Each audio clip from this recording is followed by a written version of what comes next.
the City Council meeting for May 5th, 2025.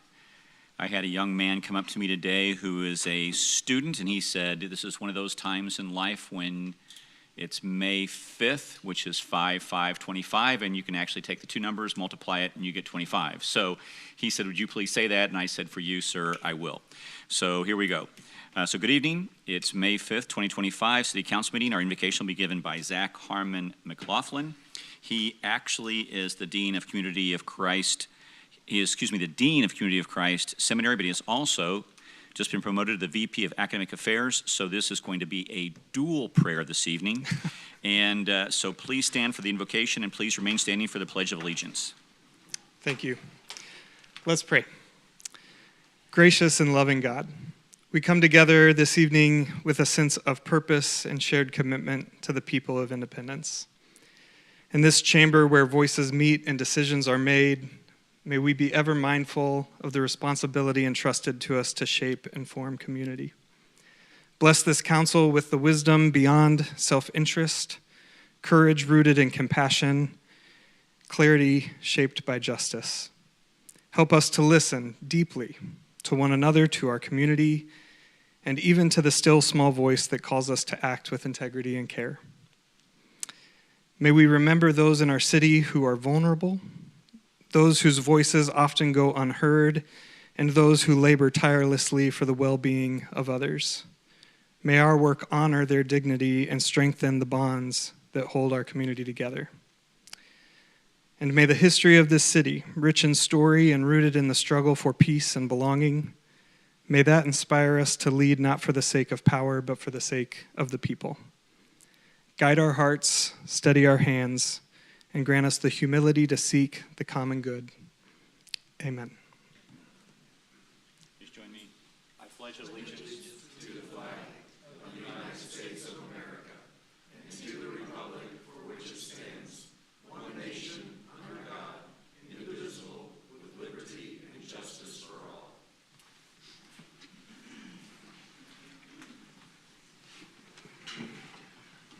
Madam City Clerk, please call the roll.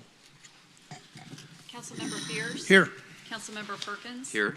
Councilmember Stewart. Here. Councilmember McCandless. Here. Councilmember Wiley. Here. Mayor Rowland. Here. We have 6 members of the council here. That brings us to citizens' request. And the only citizen request we have this evening is Lee Phillips. And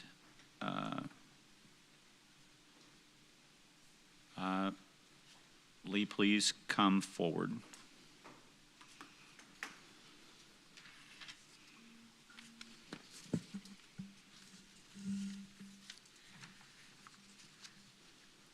You ready? Good evening, Mayor and Council members. Lee Phillips, Independence, Missouri. For those who have ears, let them hear. I want to speak clearly tonight, not just for myself, but for every citizen who has felt disrespected, dismissed, or quietly intimidated for simply participating in public life. There is a growing pattern from this bench that implies if members of the public don't remain physically seated in this chamber until the final gavel, our presence is somehow less legitimate. That is not only false, it is inappropriate, unprofessional, and beneath the dignity of this council. It is also a form of soft bullying, one laced with gaslighting and public shaming tactics, suggesting that if I don't follow your preferred format of engagement, I'm not serious or credible. That kind of behavior from the dais sends a clear message: sit down, stay quiet, be seen, not heard. Well, that's not how the public process works, and it's certainly not how a free people behave. Let me be very clear. I show up. I speak during public comment, the only time the rules allow. I watch from home. I record. I transcribe. I investigate. And I do all of this on my own time without salary or staff. That is real engagement. That is public service. And I won't apologize for participating, even if it doesn't fit someone else's definition of what that should look like. Watching the meeting from home via City 7 is participation. Submitting records requests is participation. Digging into city budgets, reading audit documents, and speaking truth to power, that is participation. I'm not a spectator. I am someone who is paying attention, and I will not be shamed for the form that takes. Recently, during a study session, it was implied that those pushing for the audit weren't present on the night it mattered most. Let me correct the record. I was there. I watched, I listened, I understood the material. And just because I wasn't sitting in the seats directly in front of you doesn't mean I was absent. It means I was present in the way that best fits my life, within the same rules you yourselves approved.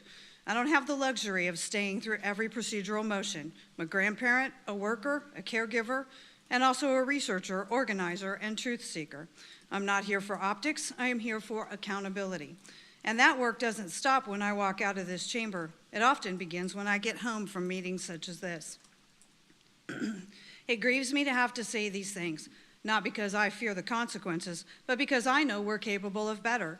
And I want to believe that somewhere in this room, others still believe that too. To suggest otherwise and to use this platform to shame, intimidate, or undermine citizens is a misuse of power and position. And frankly, it reflects far more on the speaker's character than it ever could on the person being spoken about. Let me also remind you, when I brought forward serious concerns about a legitimate and still pending conflict of interest, instead of engaging in conversation, you all responded with a paid legal opinion, not from an impartial third party as requested, but from the paid legal firm that provides our city attorney. Then that opinion was used to imply that it was somehow my fault for not having a conversation with you. Let the record show no one reached out to me. No one invited a conversation. What I received instead was a public attempt to discredit, not engage. Let me say this plainly, not here to be bullied. And to imply that I haven't brought forward legitimate issues, that's not just inaccurate, it's a convenient deflection. I have raised issues consistently, thoroughly, and often under difficult conditions. The reality is, when inconvenient questions get asked, the response is often to shift blame, dismiss the speaker, or bury the issue in legal language. That's not transparency, that's avoidance. And more people are beginning to recognize it for exactly what it is. I will not be silenced, and I will not be intimidated by snide remarks from behind a microphone.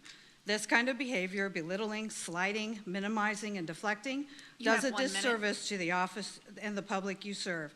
And if you can't distinguish between honest accountability and personal attack, perhaps the problem isn't the public, perhaps it's the mirror. This isn't about punishment or optics, it's about restoring trust, something that's been broken not by one act, but through a long erosion of transparency and humility. That kind of restoration takes courage, not control. And it takes a willingness to look honestly at what went wrong. You want to build trust in government? Start by respecting the people who are holding it accountable. Whether I'm in these seats or behind a screen, I am here, I am involved, and I'm not going away. And now I'm going home. Thank you. God bless. Thank you. That's the last one. This one. Okay. That brings us to our presentation of our iStar Award winner. Could I have a motion and a second for the resolution 25-746, please? So moved. Second. We've got a motion and a second. Thank you very much. And Madam City Clerk, let's please call the roll, and then we'll give the presentation. Councilmember Fears. Yes. Councilmember Perkins. Yes. Councilmember Stewart. Yes. Councilmember McCandless. Yes. Councilmember Wiley. Yes. Mayor Rowland. Yes. And congratulations, James Walton, Engineer 3 in the Municipal Services Department of the City of Independence, is this month's iStar Award winner. James stands out for his strong work ethic, his leadership, his dedication. He's a key part of our team, someone that we rely on. James always goes the extra mile. He arrives early, he stays late, and he joins meetings where he can make a difference. He doesn't hesitate to take on more work to make sure everything is done correctly. Along with his technical skills, James is also known for being kind and helpful. He often shares what he knows and gives useful and helpful advice on projects in his area of expertise. One great example of James' commitment was during a recent water main replacement project. When some residents said their yards were flooding often, James stepped in right away. He carefully looked into the problem, even met with homeowners, including someone new to owning their own home, to explain the possible solutions. His clear communication and honest care helped ease their concerns and showed how much the city cared about their challenges. Since then, James has taken the lead for fixing stormwater problems in the area. And he always makes sure that the job gets done. James's goal is to serve the public the best he can and to make sure that he does his job, but also goes above and beyond. We're lucky to have him on our team, and we're excited to celebrate with him this evening as this month's iStar Award recipient. James, congratulations, and please come forward to receive your iStar Award proclamation.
And we've also got Preservation Month proclamation, and I know you've got a presentation ready to go, so how about if we do the presentation first and then the proclamation second? So,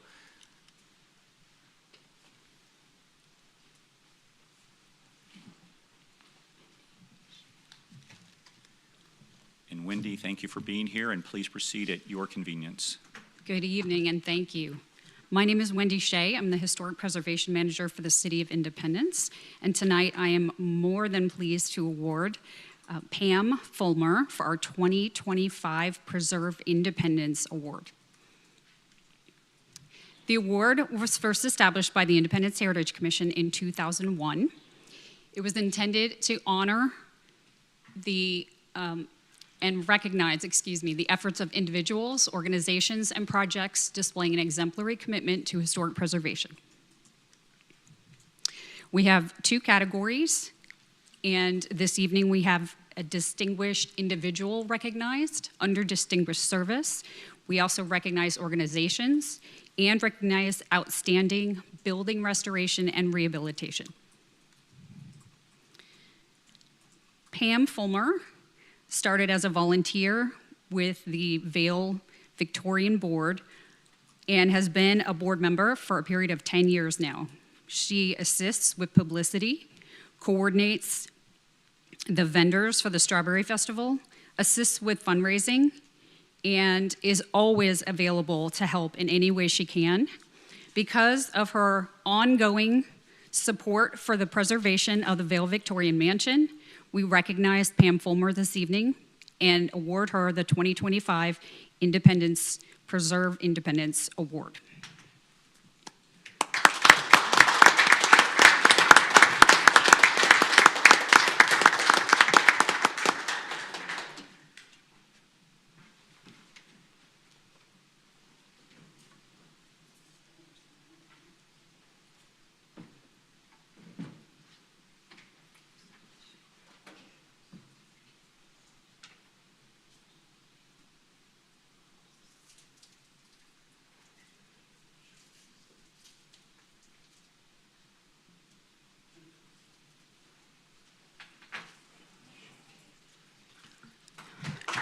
Congratulations, Pam.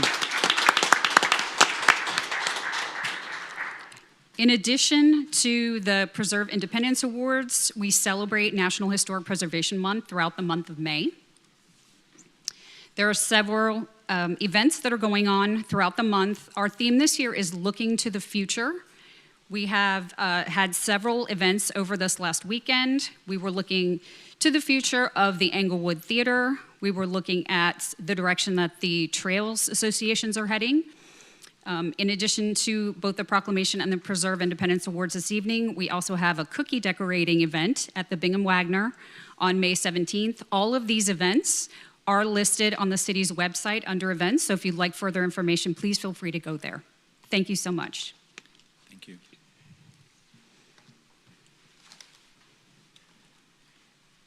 And I'd also like to present the proclamation this month for Historic Preservation Month is celebrated annually, both locally and nationally throughout the month of May to recognize significant role that preservation plays in our daily lives. And whereas 2025 theme is looking to the future to highlight how preservation and independence continues to evolve, and whereas the historic preservation is an effective tool for revitalizing neighborhoods, commercial districts, promoting sustainability, fostering civic pride, and maintaining character while enhancing livability. And whereas historic preservation is essential for the heritage of tourism in the 21st century, therefore, I, Mayor Roy Rowland, hereby proclaim the month of May National Historic Preservation Month.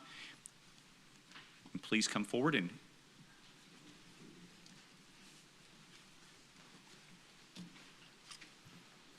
Josh Goldner, one of our Independence Heritage Commission members, will be accepting the proclamation.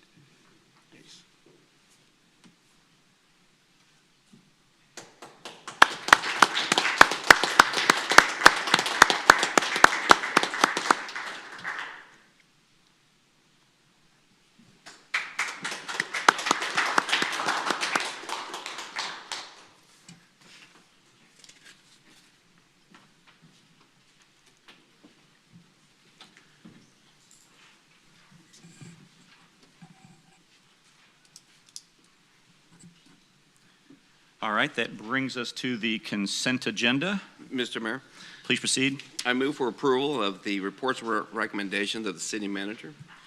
Thank you. We've got a motion for the approvals of the consent agenda. Do we have a second? Second.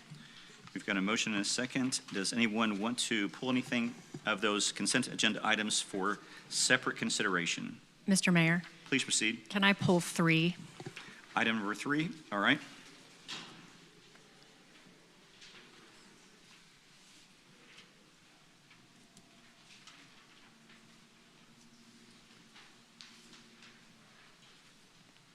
Anyone else?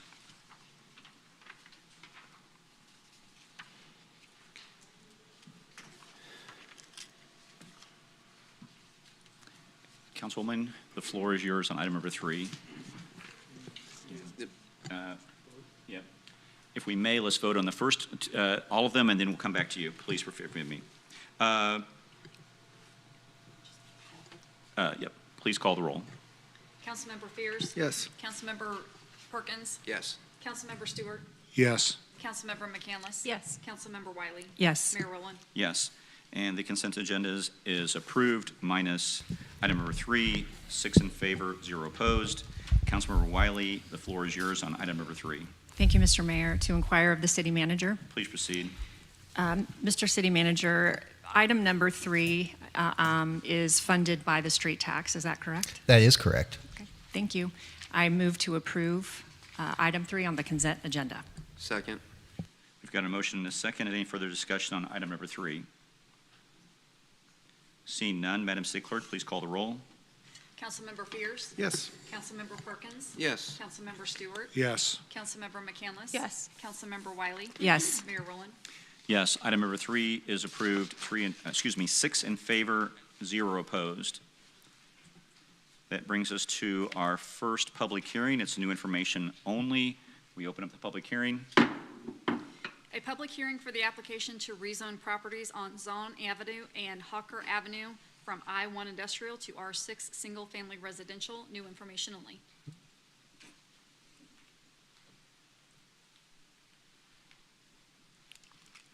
Thank you, Mayor, members of the public, or member of the council.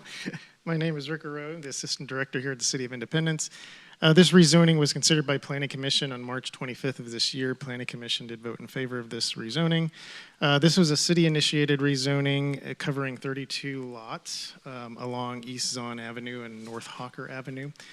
These are zoned I-1, but these are single-family homes, so this would basically be a corrective rezoning to better align them for what they are currently being used for.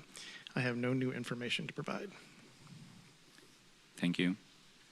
We'll close the public hearing. Madam City Clerk, please proceed. 25-023, second reading, an ordinance approving a rezoning from District I-1 Industrial to District R6 Single Family Residential for the property located along Zahn Avenue and Hawker Avenue north of Truman Road, second reading. Thank you. Any discussion on 25-023? Any discussion on 25-023? Seeing none, Madam City Clerk, please call the roll. Councilmember Fears? Yes. Councilmember Perkins? Yes. Councilmember Stewart? Yes. Councilmember McCandless? Yes. Councilmember Wiley? Yes. Mayor Rowland? Yes, 25-023 passes 6 in favor, 0 opposed. Brings us to a new public hearing. Madam City Clerk, please proceed. A public hearing for the applicant to rezone the properties at 20201 and 20221 East Jackson Drive from O1 Office Residential to C2 General Commercial, new information only. Thank you again. This rezoning was also considered on the March 25th meeting. Planning Commission did vote in favor of this. Again, this was a city-initiated rezoning to take the O1 office to C2 General Commercial to better align with the customer service and public assembly use of this site. This also aligns with the C2 area of the Hartman Heritage across Jackson Drive. So I have no new information to provide. Thank you. This closes the public hearing. Madam City Clerk, please proceed. Councilmember Fears? Yes. Do we need to read the second reading? I'm sorry. That's okay. 25-024, second reading, an ordinance approving a rezoning from District O1 Office Residential to District C2 General Commercial for the property located at 20201 and 20221 East Jackson Drive, second reading. Thank you.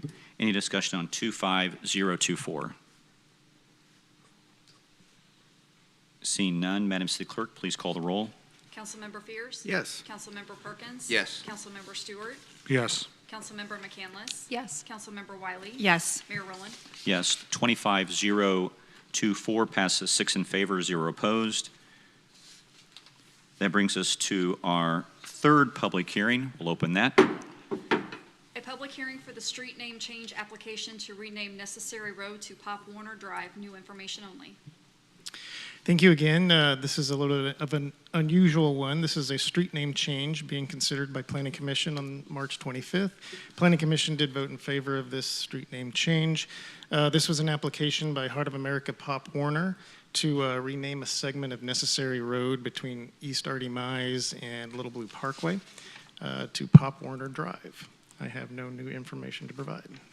Thank you. This closes the public hearing. Madam City Clerk, please read 25-025. 25-025, second reading, an ordinance changing the name of a segment of Necessary Road to South Pop Warner Drive, second reading. Thank you. Any discussion on 25-025? Please proceed. Thank you. I will be voting yes on this, and I appreciate the Pop Warner's patience with me on this. And we have a long history of partnership with Pop Warner and Independence, and I'm happy to recognize the group that invests in youth and independence. Thank you. Thank you. Anyone else? Other further discussion? Councilwoman Wiley, I want to also echo your sentiments. This is, I think, a great thing for us to do in the city. And so anyway, with that, we will ask the city clerk to please call the roll. Councilmember Fears? Yes. Councilmember Perkins? Yes. Councilmember Stewart? Yes. Councilmember McCandless? Yes. Councilmember Wiley? Yes. Mayor Rowland? Yes, 25-025 passes 6 in favor, 0 opposed. This brings us to the ordinances. Madam City Clerk, could you please read 25-026? 25-026, second reading, an ordinance finding, determining, and declaring the necessity of acquiring temporary construction easements for the Sidewalks Program Phase 2 project Project number 112209, authorizing negotiation with property owners and the initiation of eminent domain proceedings, if necessary, approving the plans and specifications for the project, authorizing the use of experts as needed, and authorizing and directing the execution of documents and the payment of funds to property owners or others holding property rights in connection with the project. Second reading. Thank you. Any discussion on 25026? Seeing none, Madam City Clerk, please call the roll. Councilmember Fears. Yes. Councilmember Perkins. Yes. Councilmember Stewart. Yes. Councilmember McCandless. Yes. Councilmember Wiley. Yes. Mayor Rowland. Yes, 25026 passes 6 in favor, 0 opposed. It brings us to 25027. Madam City Clerk, please read 25027. 25-027, first reading, an ordinance finding, determining, and declaring the necessity of acquiring general utility easements and temporary construction easements for the Nickel Avenue Culvert Replacement Project, project number 132404, authorizing negotiations and, if necessary, the initiation of eminent domain proceedings, authorizing the use of experts as needed, and authorizing and directing the execution of documents and the payment of funds to property owners or others holding property rights in conjunction with the project. First reading. Thank you. Any discussion on 25027? Oh, it's first reading, please forgive me. 25-028, first reading, an ordinance amending section 4.01.003, dangerous buildings of Independence City Code, first reading. 25-029, first reading, an ordinance adopting amendments to the fiscal year 2024-2025 budget, which was approved by ordinance number 19561, first reading.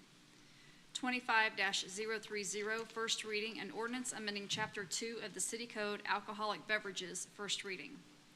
25-031, first reading, an ordinance declaring the results of the bond election held in the City of Independence, Missouri on April 8, 2025, first reading.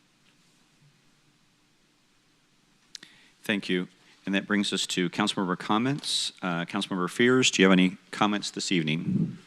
Just real briefly, on May 1, the new rental-ready regulations went into effect. And so I just heard from our communications folks that ordinance as of now has received 273 clicks on the website. So that's good news, good information, I think. So that's all. Thank you. Councilmember Stewart? Thank you, Mr. Mayor. Mr. Walker, I had a question for you. Yesterday, I received a call from a member of the Loggeries retiree group, and they had a concern about Cigna selling a portion of their health insurance, and specifically the Medicare Part D and the Advantage plan, and they were concerned how that will affect them going forward. Do you have any information on that? I received that same email as well. I'm still kind of getting up to speed on what all of that means, but had the opportunity to speak with the leader of the Loggers Retiree Group, and we are planning to get together in the next few weeks to visit more about that and just make sure we don't see disruption in what's going on and firm up everybody's understanding, probably more than anyone mine. All right, well, we do appreciate that, and just if you keep up on it, keep us informed. Well, we'll do. It would be greatly appreciated. Yep, we'll keep the body up to speed on that as well. Okay, appreciate it. The other thing I had was over the weekend, Friday and Saturday, I attended the Missouri Law Enforcement Memorial Ceremony in Jefferson City, Missouri. I attended this event with Chief Adam Dustman and Deputy Chief Michelle Sumstead, along with District 20 State Rep Mike Steinmeier, and there were multiple other members of the Independence Police Department there. This two-day event was a candlelight vigil on Friday night, and then a ceremony on Saturday, which consisted of some very moving speeches from Attorney General Andrew Bailey and Governor Mike Kehoe, along with the laying of the wreaths. The candlelight vigil and ceremony honored the 4 Missouri police officers that were tragically died in the line of duty in 2024, including Independence Police Officer Cody Allen, who made the ultimate sacrifice in February of 2024. Well, the reason for the gathering is very sad. It was definitely an incredible outpouring of support for these officers and their families, which was really something to see. And that's all I have, Mr. Mayor. Thank you. Thank you. Councilwoman Wiley. Thank you, Mayor. I wanted to take some time tonight and talk about all the good things happening in the 3rd District. We've got a lot of exciting things happening, including we have been working with the Independence Center on some redevelopment opportunities. You may have seen some stories recently on Channel 41 with Bill Maas.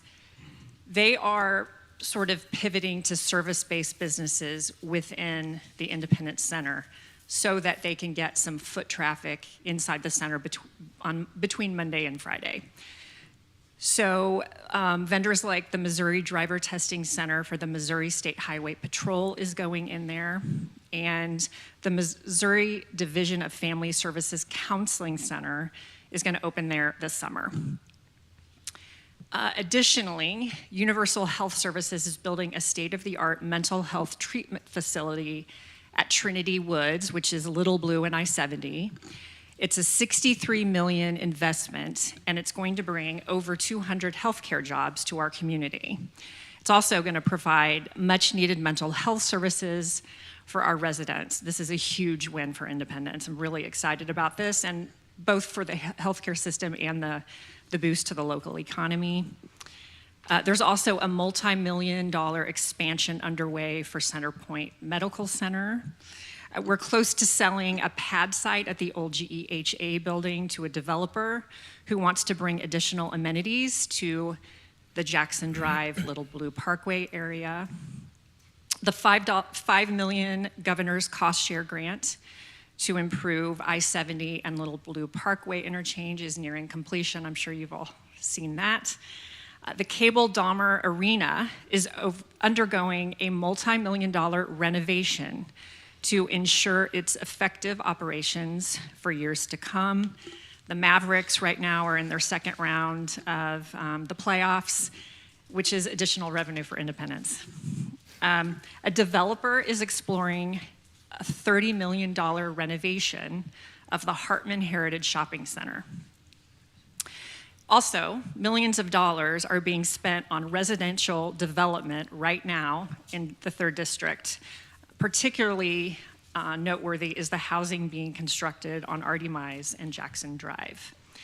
The ER of Independence, which is a dedicated emergency care facility on East 23rd Street, is planning to open in the fall of 2025, and it will provide a full range of medical services for children and adults experiencing emergent issues. It's an 18,500 square foot state-of-the-art ER, and it will be staffed 24 hours a day, 36 days a year. Sorry, 365. So we've got some great things going on, lots of excitement. I also wanted to mention that over the weekend, the shelter did free vaccinations on Friday, and then on Friday and Saturday, we had a spay-neuter event, and we spayed and neutered 31 animals. So if all those animals were to have had, 5 puppies or 5 kittens, that's a lot of animals that are not going to be in our shelter in our community. That's all. Thanks. Thank you. Councilmember McCandless. Thank you very much, Mr. Mayor. A couple of things. I had the privilege of going and spending several hours with Michelle Carpenter, who is one of our top-notch dispatchers over at the dispatch center. It was always eye-opening, just a reminder of what hard work the people in the 911 center do. Often you don't think about them when you're thinking about first responders, but they are the person that you talk to first. I did ask her, I was like, so what are the most annoying phone calls that you get that really don't belong in 911? And she had a list for me, things like, could you please send this snow plowed to my house? That was one.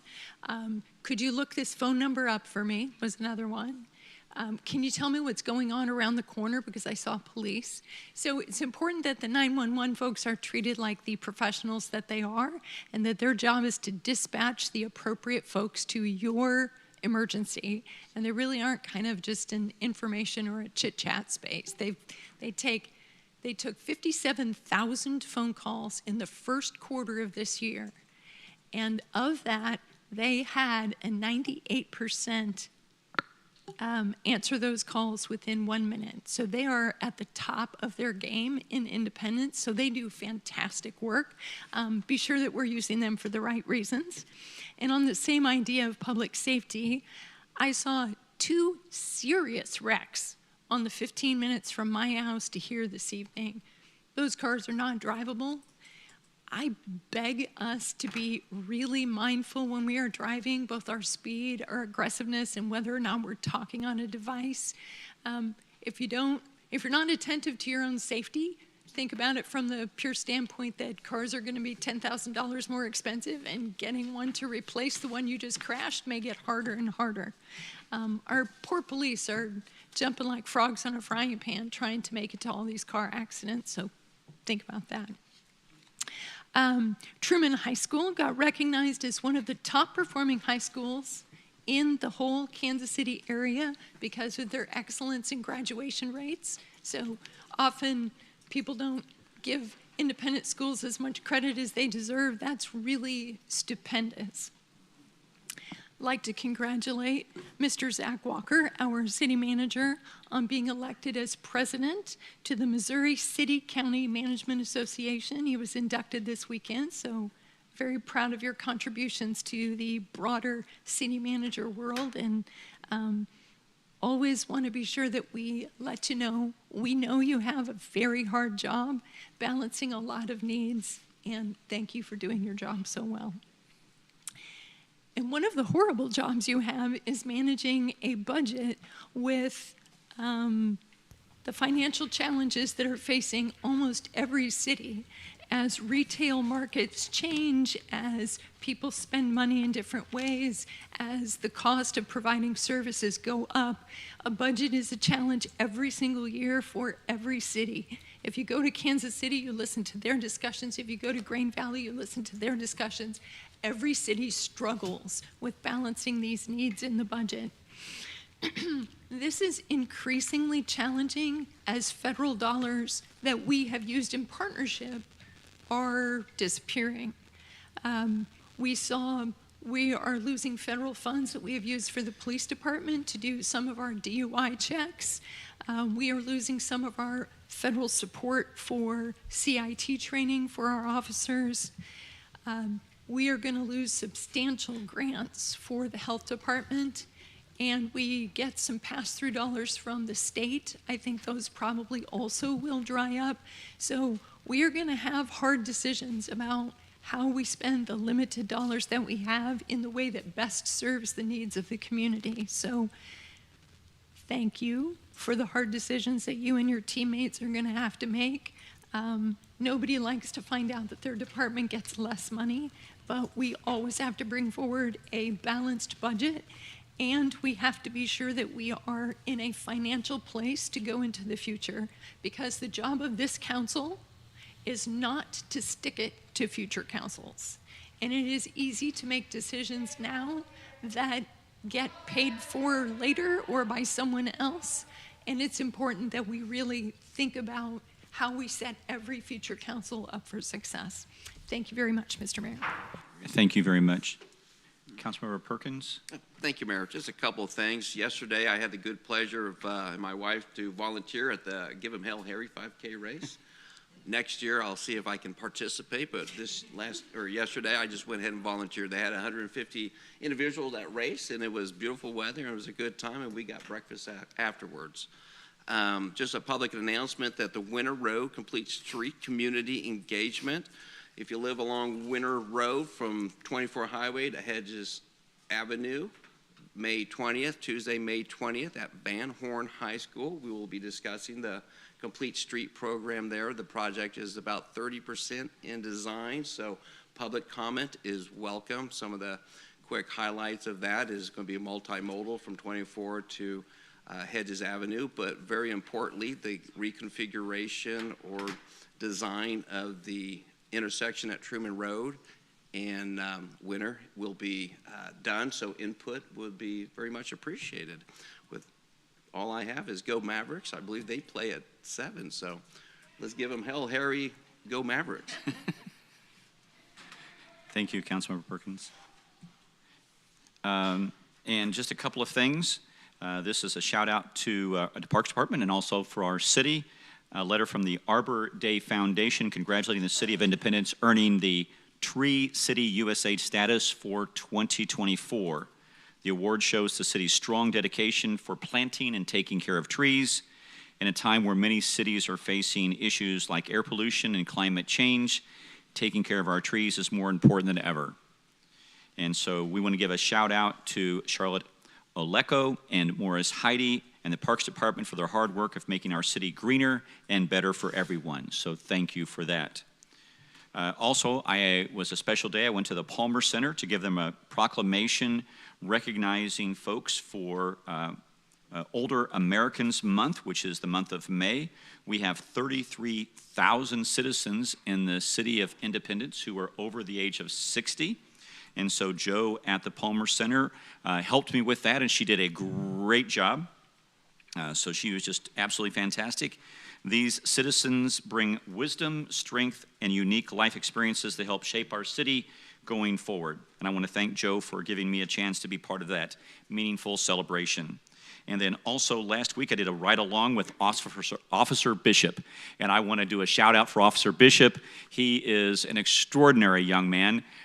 He is wise well beyond his years. He is 24, but I thought he was much wiser than that. The way he conducted himself was truly extraordinary. He's an outstanding officer. He loves being an officer, and he loves protecting the city, and his wisdom and kindness serving citizens was just truly extraordinary, and he is a great example of your department. So I had a great time. I should have stayed longer. I'd love to have a ride along with him because he just has an extraordinary sense of humor, and he got a new nickname for the night, but I won't share that publicly. So anyway, that's the great thing about police work. Sometimes you miss and you get a nickname. Anyway, with that being said, I will turn it over to you, Mr. City Manager. Please proceed. Thank you, Mr. Mayor. To Council Member McCandless's comments about the budget, I would invite the public to attend or tune in next Monday night. That is the evening that we will formally submit the fiscal year 2025-26 budget to the council for consideration. There are going to be plenty of opportunities for review and engagement thereafter. We'll have 2 different nights where each department will go into more detail on their budget. There's, of course, a public hearing on the budget for those that want to provide input. So we welcome your participation and feedback in that as well. I do want to highlight and point out that this week is Public Employee Service Recognition Week across the country. So I would be remiss if I did not thank specifically our City of Independence employees and the hard work they do throughout the year. Hopefully they know that year-round, but we will especially celebrate their contributions and achievements this week. And then finally, Mr. Mayor and members of the council, sometimes we work on projects, but then, long gaps of time between updates. Many will remember actions the council took in partnership with the federal government to facilitate the construction of a new National Park Service Visitor Center to replace the kind of cramped space that's at Old Fire Station 1 right now. We have received some updates in the last few days from the Department of the Interior and National Park Service. They are still on track to start construction about a year from now, so May of 26, and then have the facility open to the public about a year later. So still moving forward. Final design is nearing completion. They anticipate having that out to bid before the end of the year. And then once winter thaw ends, they can start construction. So we look forward to continuing our partnership with the federal government and bringing that asset and amenity to our community. Mayor, with that, don't have anything else tonight. Very good. And with that, we will call this meeting adjourned. Thank you.